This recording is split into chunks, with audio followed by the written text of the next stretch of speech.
আপনারা দেখতেই পাচ্ছেন ঠিক এরকম ভাবে কিছুটা প্রভু চৈতন্যদেব সমুদ্রে বিলীন হয়ে গেছিলেন। আমি জানি না এরা কেন সমুদ্রে দাঁড়িয়ে আছে। সমুদ্রে সবাই একটু কুট মেসেজ করবো রে, শুয়ে পড়লাম, ভদ্রলোক আনতে গেছে তেল। Look at this person, look at this person. বললাম একটু শুয়ে এক্সপ্রেশন দাও, না বসে আছে। আর এখানেও সেম এরকম হয়ে তাকিয়ে আছে। আরে বাপে, what are you doing, give expression.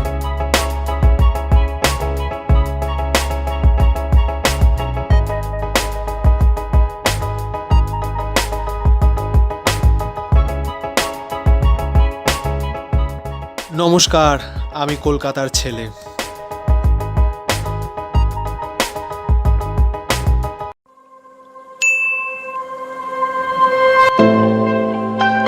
নমস্কার, আমি কলকাতার ছেলে। Welcome back to my channel, welcome back to another vlog. তোমরা রয়েছে দেবজিতের সাথে।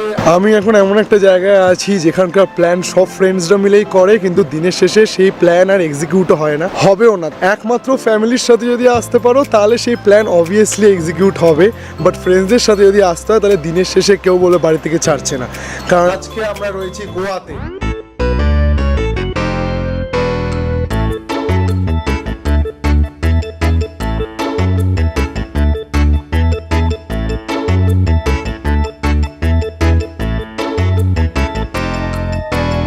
আমার গলার অবস্থা প্রচন্ড খারাপ, এরকম মাঝে মাঝে এরকম ভেঙে যাচ্ছে। So please cooperate with me.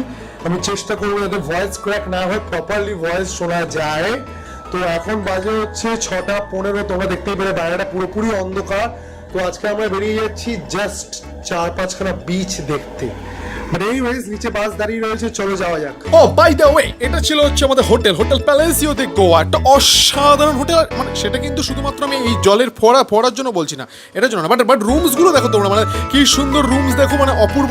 এটা গামছা পরে পায়জামা, মানে এগুলো দেখো না, রুমসটা দেখো কি অপূর্ব বড় রুম। আর আমার সবচেয়ে ভালো লেগেছে হচ্ছে এই যে বেড সাইডে যে ল্যাম্পগুলো আছে। মানে আমি গরিব তো, কোনোদিন দেখিনি এই জিনিসগুলো, তো আমার এগুলো খুব দারুণ লেগেছে।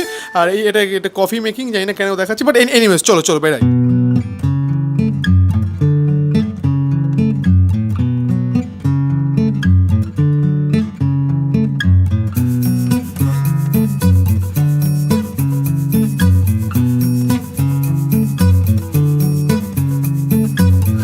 সো ফাইনালি আমরা বাস থেকে নেমে পড়েছি, আর তাও এমন একটা জায়গায় যেখানে প্রপারলি গোয়ার স্মেলটা পাওয়া যায়, বিকজ গোয়া মানে বিচ।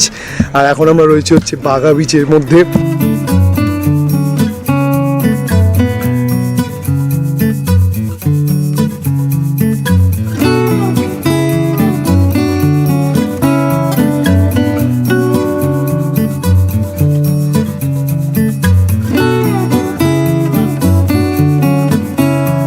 ওকে, সো বাগা বিচ আমাদের ঘোরা শেষ। এবার আমরা যাব হচ্ছে ভ্যাগাটার বিচে।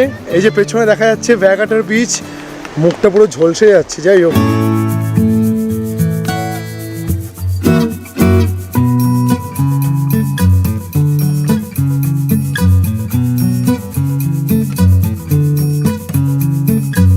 হ্যাঁ এখানটা হচ্ছে বেটার, অ্যাটলিস্ট অতটা সূর্যের প্রকোপও নেই। তো যেমনটা তোমরা দেখতে পাচ্ছ পেছনে যে প্রচন্ড রকি এরিয়াটা, যার জন্য এই জায়গাটা ঠিক আইডিয়াল না সুইমিং করার জন্য।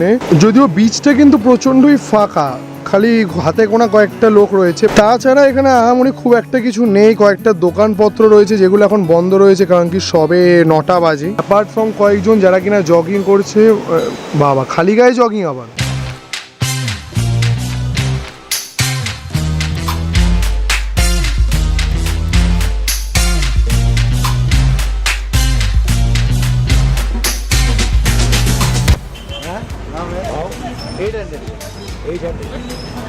তো এখন আমরা চলে এসেছি হচ্ছে আমাদের লাস্ট ডেস্টিনেশনে, লাস্ট বিচ।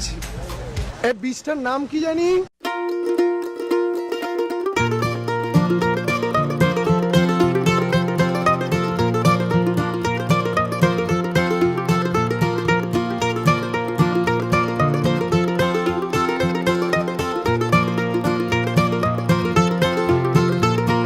হ্যাঁ, তো এখন আমরা আছি হচ্ছে কালাঙ্গুট বিচে। এটা হচ্ছে আমাদের লাস্ট ডেস্টিনেশন। আর অনেকটা দীঘার মতন ফিল আসে হচ্ছে যাওয়ার রাস্তাটা, আমি দেখাচ্ছি।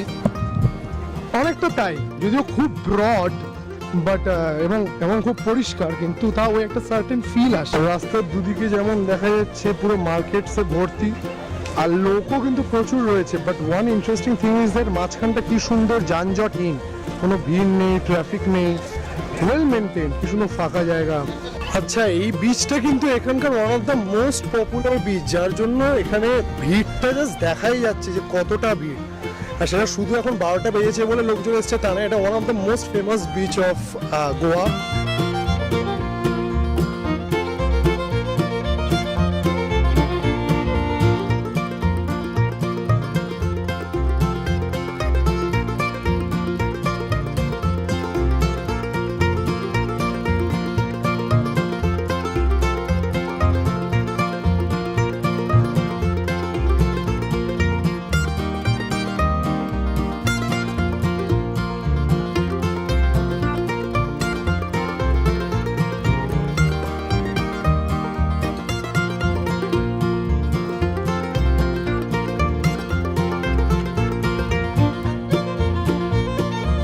অলরাইট, তো নর্থ গোয়ার ব্লগ আজ এতটুকুই, বাট আমাদের ব্লগের সিরিজ কিন্তু শেষ নেই। এরপর আসছে সাউথ গোয়া, তারপর আসছে এলিফ্যান্টা কেভ, তারপর বম্বে।